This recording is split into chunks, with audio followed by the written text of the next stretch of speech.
Olá, nós somos o CPA, o Centro de Pesquisa do Ator, um local onde os atores venham para treinar, para aperfeiçoar e também para ensaiar. É um trabalho de pesquisa sobre si. Dentro da nossa pesquisa nós trabalhamos o psicofísico, nós trabalhamos memória, impulsos e canções e outras coisas também. Por exemplo, a gente trabalha uma questão psíquica do ator e a gente trabalha numa questão corporal do ator. Então, tentar entender aonde está esses impulsos, tanto psíquico, tanto corporal, e começar a trabalhar dentro desse processo do ator, desse ser, as suas qualidades, entende? Dentro desse impulso, a qualidade psíquica e a qualidade corporal. Então a gente trabalha dentro dessa criatividade corporal.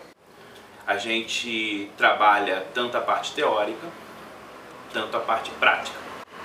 Na parte teórica, a gente trabalha investigando alguns dramaturgos, alguns escritores, alguns teatrólogos, como Grotowski, como Stanislavski, e entre outros. E essa prática, dentro desse trabalho, a gente faz alguns exercícios, né? Produzimos alguns exercícios. Exercício de corpo, exercício de canção, né? A gente trabalha algumas canções, tanto canções antigas, em todos os sentidos, no sentido de que é uma coisa ancestral, ou uma coisa de algum tipo de religião, de algum tipo de tribo, né? Por exemplo. Dentro desse trabalho a gente pega detalhes por detalhes, palavra por palavra, junção da canção, como que se trabalha, o impulso dessa canção. E os atores têm o objetivo de trazer coisas pra gente. Trazem alguma canção, alguma coisa sua pessoal, e eles começam a trabalhar devagarzinho essas canções e esses impulsos que eles começam a trabalhar sozinho. Então eles começam a fazer, começam a trazer as canções, e aí do nada começa, não é exatamente do nada, né? Acho que está tudo ali. A gente tem esse trabalho de ir tirando as coisas devagarzinho, lapidando as memórias, tudo aquilo que tem, o arsenal de coisas que tem dentro deles, a gente vai trazendo para esse espaço. É óbvio que aparentemente parece que é do nada, parece que o ator não sabe o que está fazendo, mas na verdade eles sabem, eles não conseguiram ainda identificar. E esse é o meu trabalho, de identificar, de olhar, mostrar para eles e fazer com que eles enxerguem esses detalhes. E a partir daí a gente vai trabalhando, vai botando mais uma coisa aqui, outra coisa ali, e assim vai construindo as estruturas. E aí as canções que eles trouxeram a gente vai encaixando, e assim começa o processo de trabalho de cada ator. O resultado desse processo a gente acabou publicando nas nossas redes sociais do Instagram. E logo depois veio a Lei Aldir Blanc, a qual nós fomos contemplados. Isso foi muito importante para o nosso trabalho, porque a gente aproveitou esse momento para poder potencializar o trabalho que a gente tinha desenvolvido durante esse momento.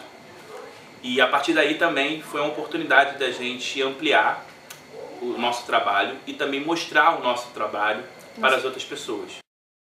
Espero que vocês gostem, espero que vocês assistam, espero que seja útil para todos vocês. Obrigado, assistam e é isso aí. O oráculo é um personagem central na trilogia tebana. É a partir das palavras e das visões do oráculo que Laio e Édipo tomam as atitudes que vão traçar o seu destino. A relação dos gregos com os deuses e suas profecias é muito próxima. Então, essas palavras, essas visões tinham peso. Outros personagens também, né, como o Tiresias, aparecem e demonstram que há um caminho que já é traçado antes mesmo que os personagens tomem as suas próprias ações. E o que seria o destino que é uma questão tão trazida pelo oráculo, que não isso. Que é a mistura entre o caminho que a gente faz com aquilo que já existe, já está traçado e que a gente não tem o controle. Então, é a relação que nós temos com a própria feitura do tempo e com a feitura da nossa vida, mas que também não está totalmente ao nosso controle.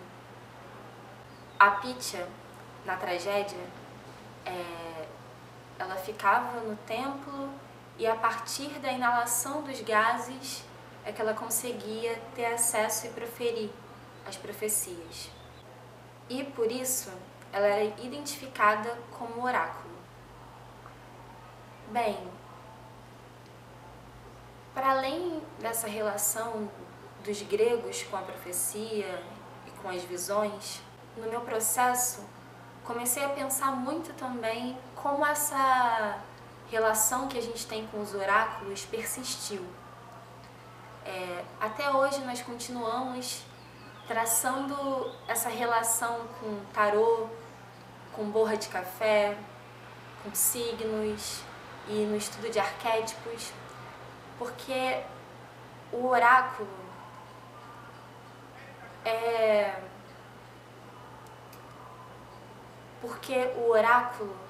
acaba sendo um sistema em que a gente, através da interpretação, através do estudo dos arquétipos, faz com que a gente consiga acessar o nosso inconsciente.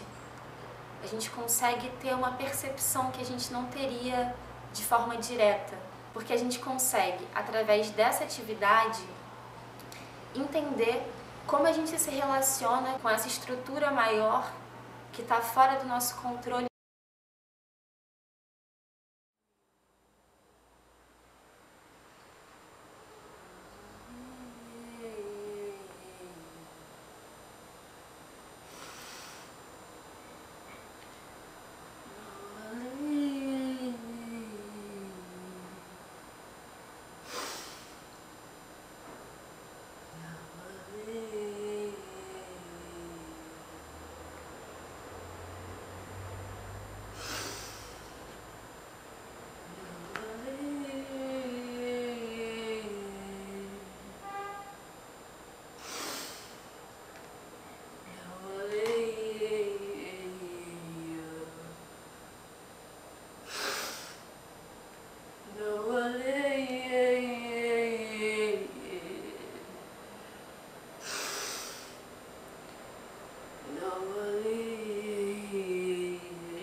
Negar o destino, Édipo, é negar o próprio tempo, é negar o próprio eu. E vejo que para você isso não passa de um consolo. O destino não nos assusta, porque ele é, mas porque não há volta.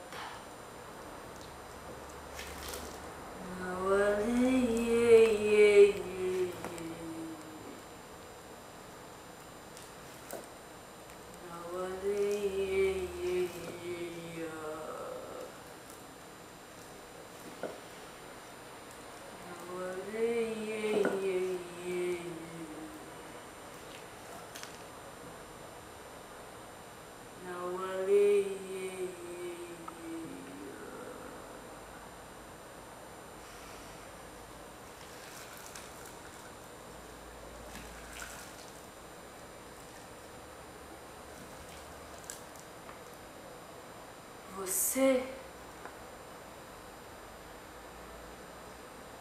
teve o destino traçado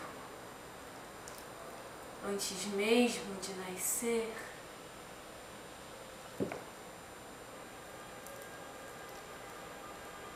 Pelo seu pai.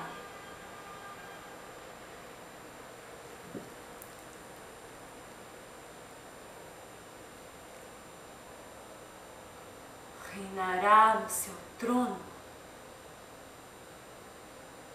depois de o ter matado.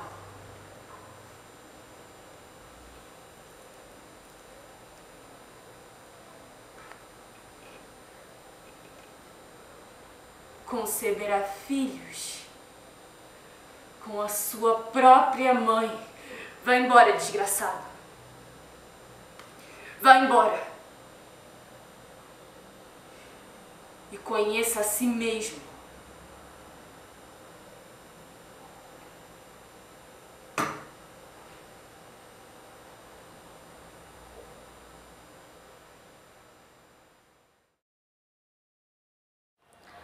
O Laio, ele é filho de Labidaco, o rei de Tebas. E quando ele ainda era jovem, em visita a Pisa, ele comete um ato terrível que leva ao suicídio o filho do rei Crícipo. E então o rei joga uma maldição sobre ele, dizendo que se ele viesse a ter um filho um dia, ele encontraria a morte pelas mãos do filho. Só que ele não acredita nessa maldição e muitos anos se passam. O Laio assume o reino de Tebas e se casa com Jocasta. E no desejo de ter um herdeiro, ele vai ao oráculo de Apolo para fazer esse pedido. E então ele ouve a maldição novamente, só que agora pela voz dos deuses. Você terá um filho, mas encontrará a morte pelas mãos dele. E então ele decide que jamais terá um filho, mas Jocasta engravida. Então ele ordena que o filho, um bebê, seja abandonado, levado até uma montanha inacessível.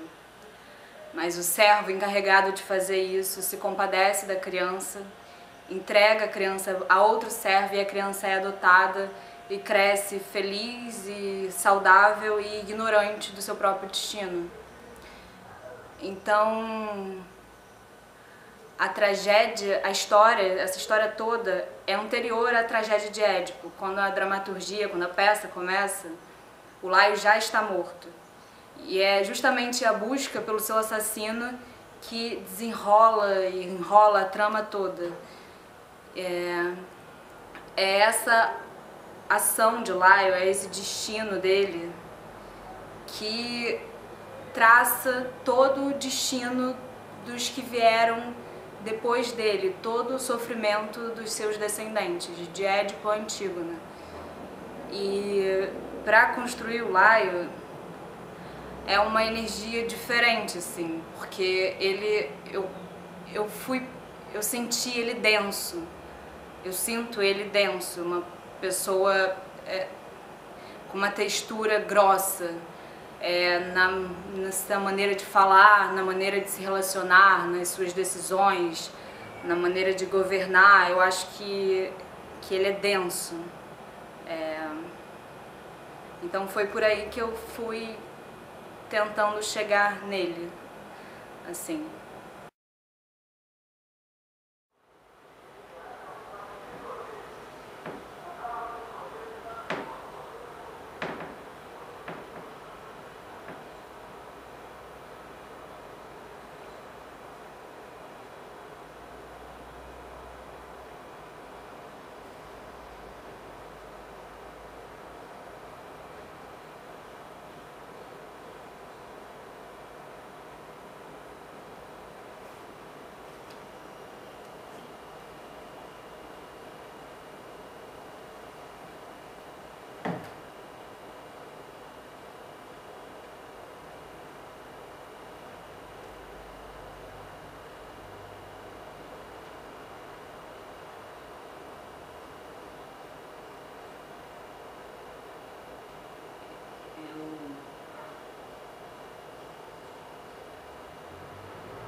foi a Delfos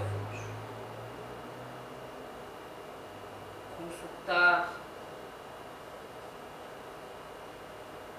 o oráculo de Apolo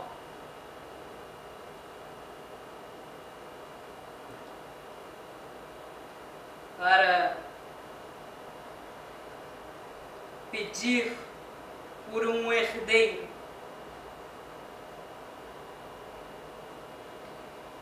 Então, o oráculo foi proferido.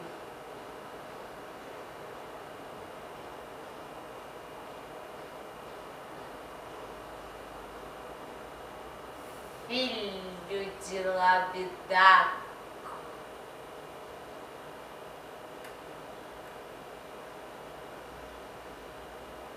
pediu pela dádiva de ter herdeiros, e o seu desejo se realizará.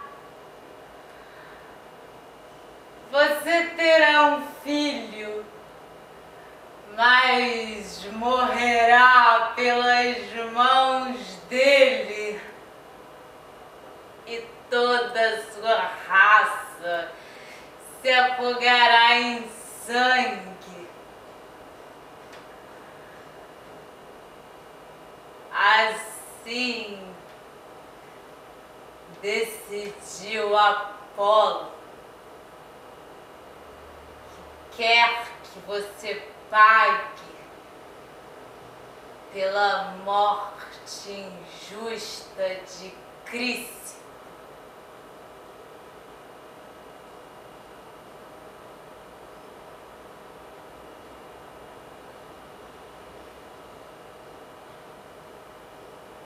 As pragas de Pólipo não foram palavras jogadas ao vento.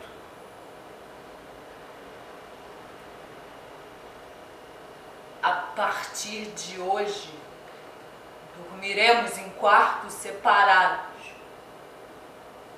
para que nunca tenhamos um filho.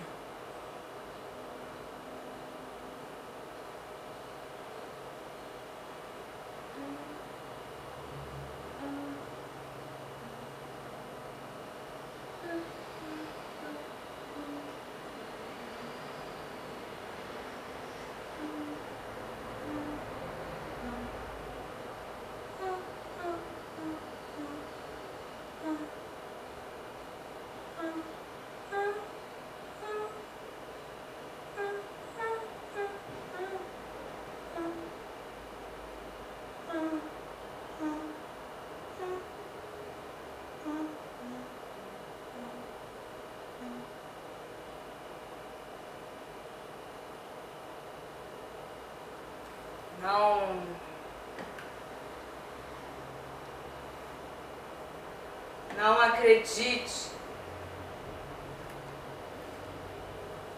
em tais dizeres. Nenhum mortal é capaz de prever o futuro.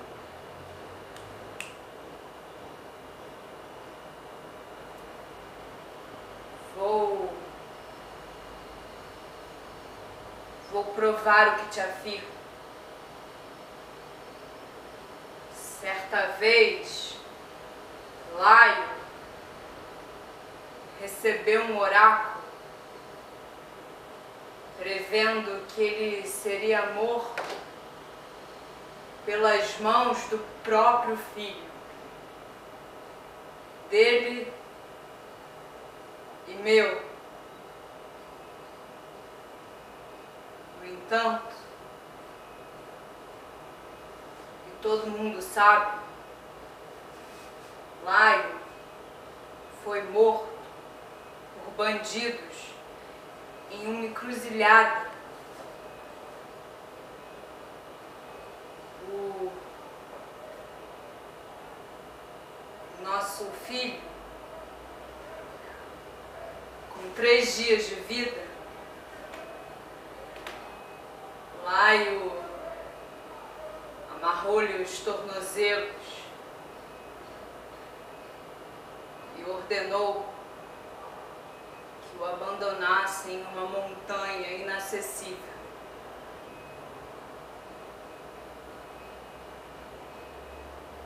Assim, Apolo não pôde cumprir o que predisse. Laio não morreu vítima das mãos do próprio filho, coisa que tanto o apavorava.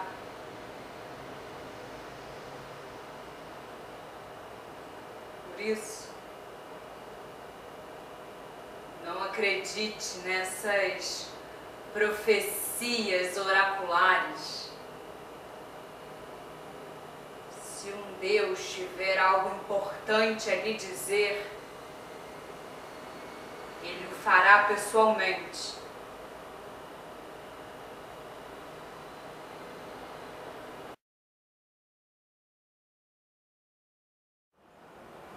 A Jocasta, ela é uma mulher que se torna rainha ao se casar com Laio, o rei de Tebas. E diferente da crença geral da época, ela não acredita em oráculo. Para ela é inconcebível que um humano, um mortal, possa adivinhar o futuro, possa ser um mensageiro de algum deus. Então, quando Laio recebe o oráculo, dizendo que ele encontraria a morte pelas mãos de um filho, do filho, ela não dá a menor importância. Para ela, aquilo não existe, não é real. Então, contra a vontade de Laio, ela engravida. E 3 dias depois do parto, ela vê o bebê ser levado para ser abandonado em uma montanha, ser morto, ser assassinado. E isso tudo por um oráculo que ela nem ao menos acredita. E aí muitos anos se passam. Tebas se encontra sob uma praga de uma esfinge. E Laio já está morto nesse ponto da história. E decide-se que quem desvendasse o enigma da esfinge assumiria o trono de Tebas e se casaria com Jocasta. E essa pessoa é Édipo. E então eles se casam e geram 4 filhos juntos. E é nesse ponto, nesse contexto da vida da Jocasta, que a tragédia de Édipo começa. A história de Édipo começa a ser contada. E para mim, a Jocasta, ela é um ser tão antigo, não só pela dramaturgia ser de milhares de anos atrás, mas ela foi evocada e encenada e estudada tantas vezes que eu acho que ela existe. Eu acho que isso acontece com alguns personagens. E então, se ela existe, a energia dela está no mundo. E eu acho que foi essa minha busca por tentar encontrar essa energia em mim. Porque eu acho que a gente tem tudo que está no mundo. Todos os sentimentos humanos, todo mundo tem. Então, foi essa busca, essa tentativa de encontrar uma faísca de Jocasta, da força que essa mulher tem, pela história trágica que ela viveu, e como ela reverbera também na Antígona.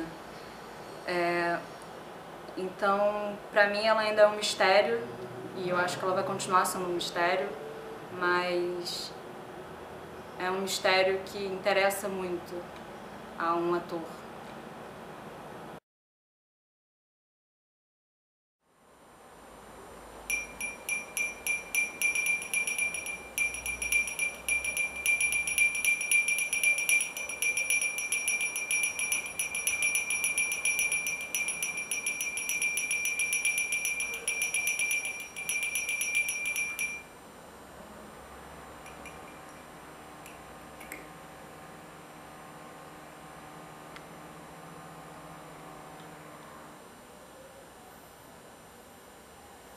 filho do rei. E, no entanto, está aqui.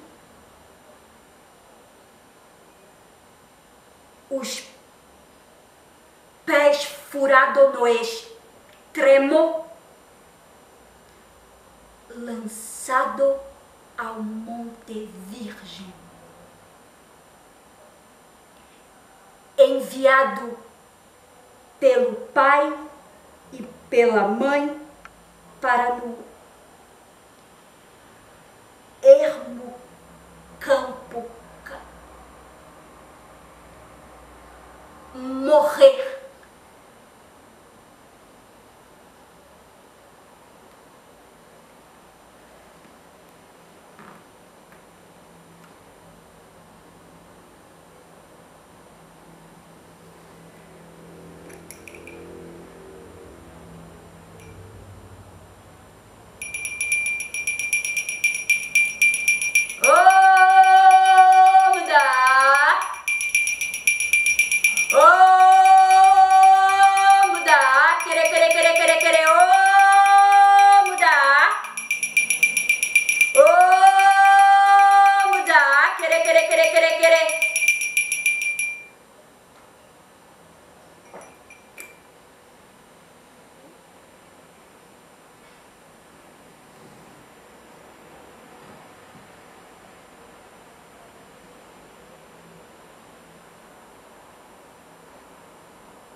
Não pode te ouvir. Está pálido. Fome, sede, um pouco de leite.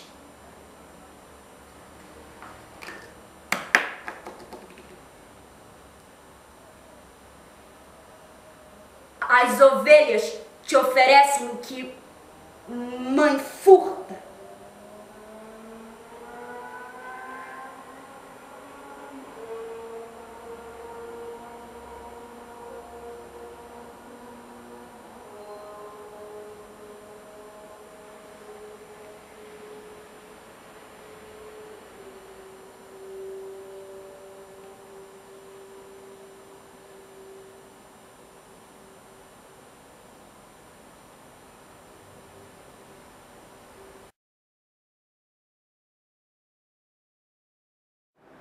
Então, um dos meus personagens é o Servo. E o Servo, para mim, ele é testemunha de toda a tragédia, né? Apesar de, na tragédia de Sófocles, a sua aparição só ocorrer no final, ele está presente em muitos momentos da narrativa. Por exemplo, no nascimento do menino Édipo, é o Servo o encarregado pelo rei Laio, que é o pai de Édipo, de matar o menino recém-nascido por conta do terrível oráculo. É ele também quem falha em sua missão, então ele não mata o menino, né, e entrega o menino para um pastor de Corinto. E não bastando, ele também é o único homem sobrevivente a uma briga que ocorre muitos anos depois, né, e que resulta na morte de rei Laio por Édipo. Algo que me intriga bastante, que me intrigou desde a primeira vez que eu li assim, a peça e pensando no Servo, né, é que para mim ele é o primeiro a de fato compreender que Édipo poderia ser o filho de rei Laio, né? Isso porque quando ele retorna a Tebas, após muitos anos, né, acontecendo essa morte do rei Laio por Édipo, essa briga, ele percebe que Édipo, que está reinando no lugar do morto, é também um assassino do rei. E ao mesmo tempo ele está com Jocasta, né? Jocasta é sua mulher. Então esses dois fatos deixam de ser coincidências com o oráculo quando se sabe que que o filho do rei não está morto, né? Então eu acredito que algumas coisas se encaixam na cabeça do servo e ele de fato chega à conclusão de que Édipo poderia ser o filho do rei. Sabendo disso, ele pede para Jocasta para ir para longe, cuidar do gado, justamente porque, na minha percepção, né, eu acredito que ele se dá conta de toda a responsabilidade que recairia sobre si mesmo se Édipo de fato fosse filho do rei Laio. Algo que eu acho interessante pontuar é que eu não acredito que o servo ele não tenha salvado o menino por um simples querer próprio. Eu acho que isso é um querer dos deuses e não tem como ser de outra maneira. Não teria como ser de outra maneira, assim. O destino dele é salvar o menino. No final da história, ele é obrigado pelo Édipo, né, a contar toda a verdade. Agora, falando um pouco das minhas percepções sobre esse personagem, eu acho que ele é um homem muito simples, né? Ao mesmo tempo, ele tem uma doçura e um cuidado também. E eu faço uma relação dessas características com a sua própria relação com o gado, porque ele é um homem que tocou toda a sua vida o gado, né? Pastor durante praticamente toda a sua vida. E eu acho que isso pode ser, eu vejo isso muito evidente nessa cena do servo, esse cuidado com o menino, né? Essa doçura. E eu acho que também nessa cena ele tá com dois sentimentos muito conflitantes, porque ao mesmo tempo ele quer cumprir a sua missão e matar o menino, abandonar o menino, mas ao mesmo tempo ele tem o desejo de salvá-lo, né? Eu trago o sino, né, o objeto do sino, como uma maneira de trazer esse cenário campesino e esse olhar atento do servo que não pode perder de vista o seu gado. A mistura de ervas que ele lança sobre o menino também, eu acho interessante porque eu não consigo definir como uma coisa só, assim, é um ritual de morte. Não, eu acho que na verdade reflete essa dualidade de sentimentos que estão presentes ali. Então pode ser tanto um ritual de morte como uma espécie de ritual para a própria vida, assim, como se estivesse lançando a sorte do menino e a sua trajetória, né? Eu enxergo dessa maneira. A flauta de Pan eu trago como um elemento que era muito comum na vida dos pastores na Grécia Antiga, a musicalidade também, e o servo também traz isso como uma maneira de acalmar o menino. Então, mais uma vez, esse cuidado com a criança, né? Eu acho, essa cena, eu me sinto, eu não sei, eu sinto uma coisa, aquele momento ali está predestinado, né? Ele é o destino dele, não tem como ser diferente. E ele não pode imaginar quanta dor, quanto sofrimento vai surgir daquilo ali, né? Daquele ato de salvar o menino. Mas não tem, como eu já falei, não tem como ser de outra maneira. Eu penso nessa feição pesada justamente porque ele é um escravo e escravo nascido em Tebas, né? Então, muito trabalho, cansaço também nesse corpo. Eu tenho algumas dessas percepções e eu acho que é isso.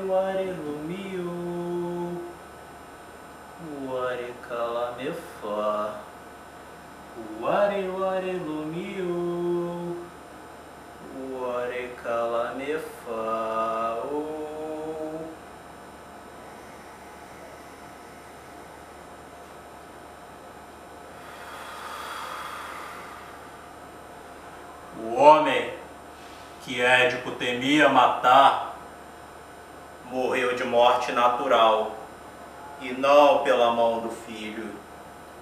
O homem que Édipo temia matar morreu de morte natural, e não pela mão do filho. O homem que Édipo temia matar morreu de morte natural, e não pela mão do filho.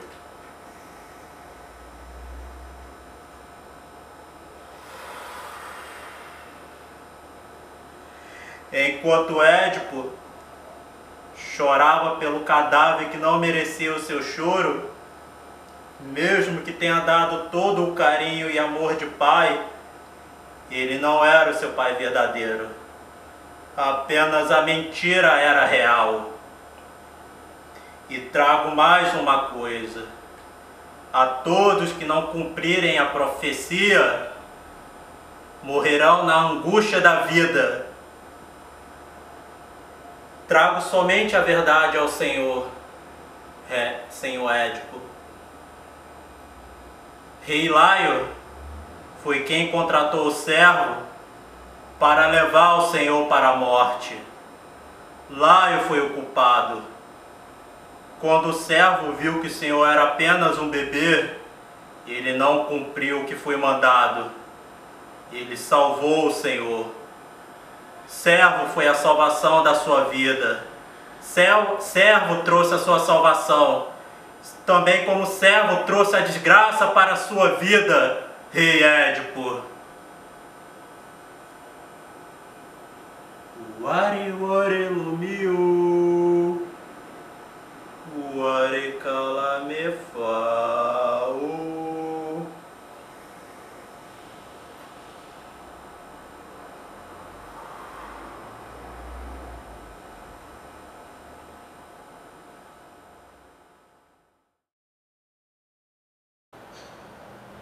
Bom, Édipo Rei é a primeira peça da trilogia tebana, escrita por Sófocles no século V a.C. E a peça é baseada num mito ancestral muito anterior a Sófocles. E na peça, Édipo é vítima de uma grande maldição familiar. Maldição essa que foi imposta a Laio, o seu verdadeiro pai, que dizia que quando Laio tivesse um filho, esse filho o mataria e se casaria com a sua mulher. E assim, quando Édipo nasceu, Laio, com medo da profecia se cumprir, entrega Édipo ao servo com a ordem de o matar. Porém, o servo não mata Édipo, ele o salva.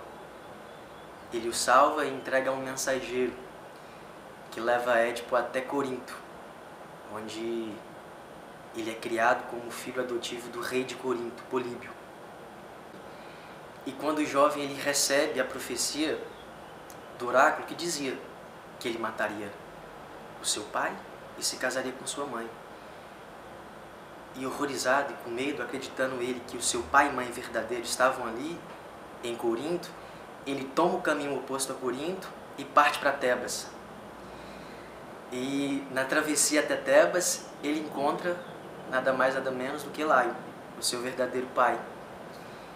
E sem imaginar ele que Laio é o seu verdadeiro pai, ele trava embate com Laio e o mata. Continua a sua caminhada até Tebas e chegando em Tebas, ele desvenda o enigma da esfinge. E como recompensa, ele torna-se rei de Tebas. Ele torna-se rei e se casa com a rainha viúva de Laio. Sem imaginar ele que aí a profecia se cumpre de fato, porque a rainha viúva do rei, Jocasta, é a sua verdadeira mãe. E sem desconfiar de absolutamente nada, Édipo torna-se rei, começa a governar Tebas, até que em um dado momento Tebas é assolada por uma grande praga. Praga essa fruto do assassinato do antigo rei, Laio. E como é parte do caráter de Édipo, a coragem, a obstinação e a sede investigativa o leva em busca do assassino. E no meio do processo surge em Édipo a dúvida da sua origem, a partir das coisas que estão acontecendo ao seu redor. Primeiro ele se pergunta: quem matou Laio? Será eu o assassino de Laio? Ele começa a duvidar de si. Mas e eu? Quem sou? E na minha opinião, essa última indagação é fundamental em Édipo, porque no fim, a busca por elucidar um crime torna-se a busca por si mesmo. E ele descobre toda a verdade ao seu respeito, né? Mas até esse momento, que ele descobre a verdade, que é exatamente a cena que farei, ele passa toda a trajetória imerso numa ignorância essencial sobre ele mesmo. Ignorância essa que é minha também, né? A qual eu me identifico. E a partir dessa pergunta, quem sou eu, com a ajuda dos meus companheiros do grupo, eu venho tentando fazer Édipo, traçando uma relação com minha própria vida até então. Eis que toda a verdade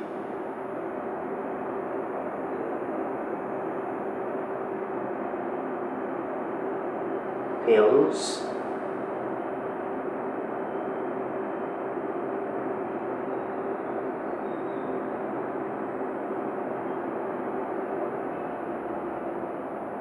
Maldito aquele que nas montanhas desprendeu os meus pés.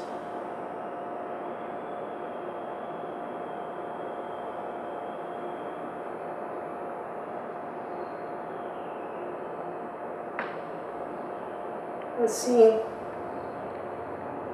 não teria sido eu o assassino e o rival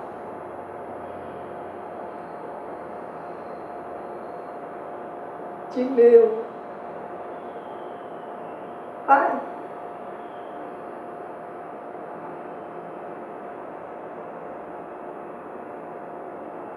Nem teria me deitado nos mesmos lençóis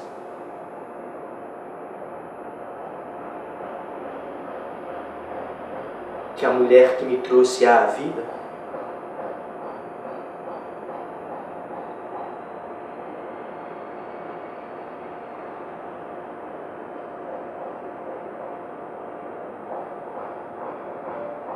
É tudo tão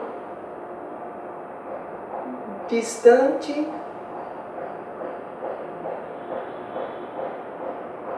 desconhecido,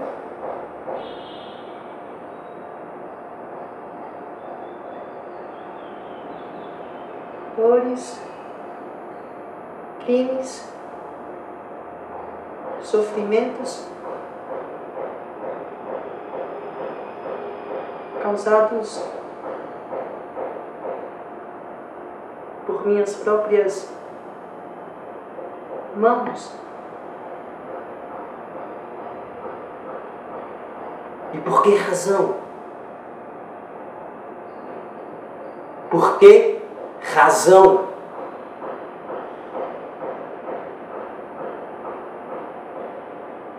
Estou eu fadado a viver na mentira até o fim?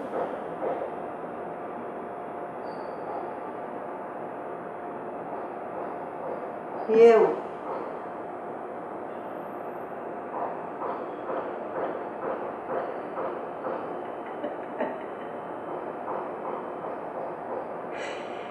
Quem sou? Quem sou?